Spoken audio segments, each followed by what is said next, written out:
Hi all, welcome back. അപ്പോൾ ഇന്ന് നമ്മളൊരു അടിപൊളി സ്നാക്ക് റെസിപ്പി ആയിട്ടാണ് കേട്ടോ വന്നിട്ടുള്ളത്. നമ്മളെ വീട്ടിൽ എപ്പോഴും ഉണ്ടാകുന്ന കുറച്ച് ചേരുവകൾ മാത്രം വെച്ചിട്ട് എളുപ്പത്തിൽ ചെയ്യാൻ പറ്റിയിട്ടുള്ള ഒരു സ്നാക്കാണിത്.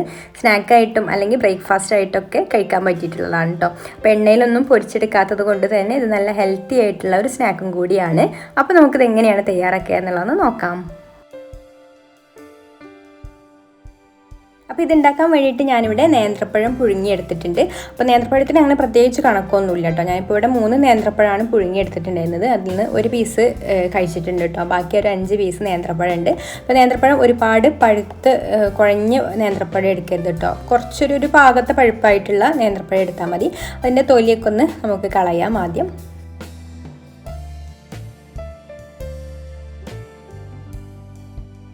എന്നിട്ട് നമുക്കിത് നന്നായിട്ട് തന്നെ ഒന്ന് ഉടച്ചെടുക്കാം. ഒട്ടും കട്ടകളൊന്നും ഇല്ലാതെ വേണം കേട്ടോ ഉടച്ചെടുക്കാൻ.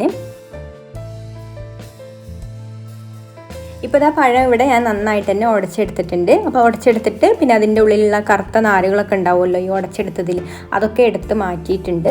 ഇനി നമുക്കിതിലേക്കൊരു 1/2 കപ്പ് തേങ്ങ ചിരവിയത് ചേർത്ത് കൊടുക്കാം. പിന്നെ നമുക്കിതിലേക്ക് ബ്രെഡ് പൊടിച്ചത് ചേർത്ത് കൊടുക്കാം. അപ്പോൾ ഇതിനൊരു പ്രത്യേകിച്ച് അങ്ങനെ കണക്കൊന്നുമില്ല കേട്ടോ. നമുക്ക് കുഴച്ചെടുക്കാൻ പാകത്തിലുള്ള ആ ഒരു അളവിൽ ചേർത്ത് കൊടുത്താൽ മതി. അപ്പോൾ ഞാനിപ്പോൾ ഇവിടെ കുറച്ച് ചേർത്ത് കൊടുത്തിട്ടുണ്ട്. ഇനി കുഴച്ച് നോക്കിയിട്ട് വേണമെങ്കിൽ വീണ്ടും ചേർത്ത് കൊടുക്കാം.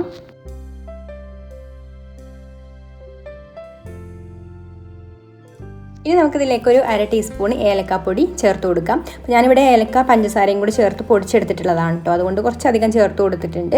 അപ്പോൾ വെറും ഏലക്കായുടെ കുരു മാത്രം പൊടിച്ചെടുത്തതാണെങ്കിൽ ഒരു 1/4 ടീസ്പൂൺ ചേർത്ത് കൊടുത്താൽ മതി. പിന്നെ ഇതിലേക്ക് മധുരത്തിന് ആവശ്യമായിട്ടുള്ള പഞ്ചസാര ചേർത്ത് കൊടുക്കാം. ഞാൻ 3 ടേബിൾ സ്പൂൺ പഞ്ചസാരയാണ് കേട്ടോ ചേർത്ത് കൊടുക്കുന്നത്.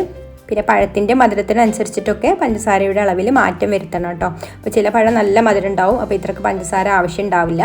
ഇനി എല്ലാം കൂടി നന്നായിട്ടൊന്ന് ആദ്യം ഇതുപോലെ ഒന്ന് മിക്സ് ചെയ്തെടുക്കാം. എന്നിട്ട് കൈകൊണ്ട് ഒന്ന് കുഴച്ചെടുക്കാം കേട്ടോ. കൈകൊണ്ട് കുഴച്ചെടുക്കുമ്പോഴേ ഉള്ളൂ നമുക്ക് അതിൻ്റെ ആ ഒരു ടൈറ്റൊക്കെ അറിയാൻ പറ്റുള്ളൂ. അപ്പോൾ ലൂസാണെങ്കിൽ പിന്നെ നമുക്ക് കൂടുതൽ ബ്രെഡ് ക്രംസ് ചേർത്ത് കൊടുത്തിട്ട് കുഴച്ചെടുക്കേണ്ടി വരും. അപ്പോൾ നമുക്ക് ഇതൊന്ന് നന്നായിട്ട് കുഴച്ച് നോക്കാം. അപ്പോൾ അതാ ഞാനിവിടെ ഇത് നല്ല സോഫ്റ്റ് ആയിട്ട് തന്നെ കുഴച്ചെടുത്തിട്ടുണ്ട്. അപ്പോൾ ഞാൻ വീണ്ടും കുറച്ചും കൂടെ ഒരു 1/4 കപ്പ് ബ്രെഡ് പൊടിച്ചതും കൂടെ ഇതിലേക്ക് ചേർത്ത് കൊടുത്തിട്ടുണ്ടായിരുന്നു കേട്ടോ. അപ്പോൾ നമുക്ക് കുഴച്ച് നോക്കിയിട്ട് ടൈറ്റ് ആവുന്ന വിധത്തിൽ ഒന്ന് ബ്രെഡ് ക്രംസ് ചേർത്ത് കൊടുത്താൽ മതി. ഇനി നമുക്ക് ഇതിൽ നിന്ന് കുറേശ്ശെ എടുത്തിട്ട് നമുക്കൊരു പാനിൽ വെച്ചിട്ട് ഇതൊന്ന് പരത്തിയെടുക്കാം. അപ്പോൾ ഞാനിതാ ഇതുപോലൊരു പാനിൽ കുറച്ച് ഓയിലൊന്ന് തടവി കൊടുക്കുന്നുണ്ട് കേട്ടോ, ഒട്ടി പിടിക്കാതിരിക്കാൻ വേണ്ടിയിട്ട്. അതുപോലെ തന്നെ നമ്മുടെ കയ്യിലും കുറച്ച് ഓയിലാക്കി കൊടുക്കാം. എന്നിട്ട് ഇതാ ഇതുപോലെ ഒന്ന് നീളത്തിൽ ഇങ്ങനെ ഒരു ഷേപ്പാക്കി എടുക്കാം. അപ്പോൾ നമുക്ക് മുറിഞ്ഞു പോകാത്ത വിധത്തിൽ കഴിയുന്നിടത്തോളം വണ്ണം കുറച്ചിട്ട് ഈ ഒരു ഷേപ്പാക്കി എടുക്കാം.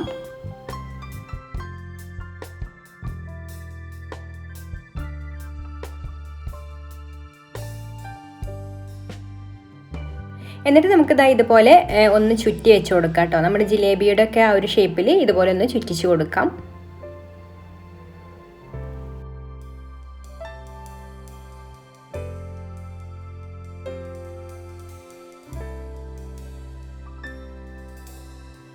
അപ്പോൾ അത് ഈ ഒരു ഷേപ്പിൽ കിട്ടിയിട്ടുണ്ട്. ഇനി നമുക്ക് ബാക്കിയുള്ളതും കൂടെ ഇതുപോലെ തന്നെ ആക്കിയെടുക്കാം.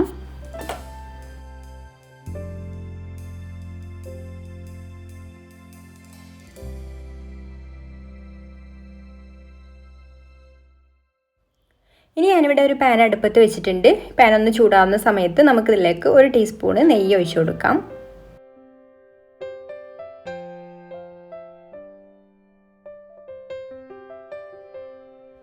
ഇപ്പോൾ നെയ്യ് ഇവിടെ ചൂടായി വന്നിട്ടുണ്ട്. ഇനി നമുക്കിതിലേക്ക് ഓരോന്നും വെച്ച് കൊടുത്തിട്ട് ഇതിൻ്റെ 2 സൈഡും ഒന്ന് മൊരിച്ചെടുക്കണം.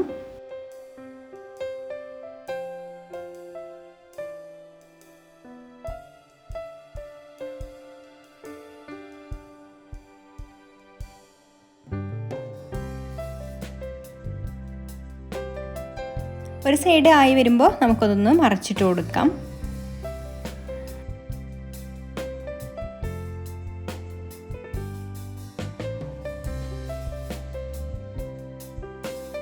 ഇപ്പോൾ ഈ സൈഡ് ചെറുതായിട്ടൊന്ന് ഒരു ബ്രൗൺ കളറായി വന്നിട്ടുണ്ട്. ഇനി നമുക്കിത് ഈ ഒരു സൈഡും കൂടെ ഒന്ന് മറിച്ചിട്ട് കൊടുത്തിട്ട് ഇതേപോലെ ഈ ഒരു കളറിൽ തന്നെ ആക്കിയെടുക്കണം. അപ്പോൾ നിങ്ങൾക്ക് ഒരു റെസിപ്പി ഇഷ്ടമായിട്ടുണ്ടെങ്കിൽ താഴെ ലൈക്ക് ബട്ടണിൽ ക്ലിക്ക് ചെയ്തിട്ട് ഒന്ന് ലൈക്ക് ചെയ്യാൻ മറക്കരുത്. അതുപോലെ ഇഷ്ടപ്പെട്ടിട്ടില്ലെങ്കിൽ ഡിസ്ലൈക്കും ചെയ്യാം. അപ്പോൾ ഇത് രണ്ട് സൈഡും നല്ലൊരു ഗോൾഡൻ ബ്രൗൺ കളറായി വന്നിട്ടുണ്ട് കേട്ടോ. ഇനി നമുക്കിതൊരു പ്ലേറ്റിലേക്ക് മാറ്റാം. എന്നിട്ട് ഞാൻ ഇതിൻ്റെ മുകളിൽ കാണാനൊരു ഭംഗിക്ക് വേണ്ടിയിട്ട് കുറച്ച് വൈറ്റ് എള്ളും കൂടെ ഇട്ട് കൊടുക്കുന്നുണ്ട്. അപ്പോൾ നിങ്ങൾക്കൊരു റെസിപ്പി ഇഷ്ടമായിട്ടുണ്ടെങ്കിൽ ഒന്ന് ഷെയർ ചെയ്യാനും നിങ്ങളുടെ അഭിപ്രായങ്ങൾ കമൻ്റായിട്ട് അറിയിക്കാനും മറക്കരുത്. അതുപോലെ ഈ ചാനൽ സബ്സ്ക്രൈബ് ചെയ്യാതെ കാണുന്നവർ ഒന്ന് സബ്സ്ക്രൈബും കൂടെ ചെയ്തിട്ട് സപ്പോർട്ട് ചെയ്യണം കേട്ടോ. അപ്പോൾ ഇനി മറ്റൊരു നല്ല റെസിപ്പിയുമായിട്ട് അടുത്ത വീഡിയോയിൽ കാണാം. താങ്ക്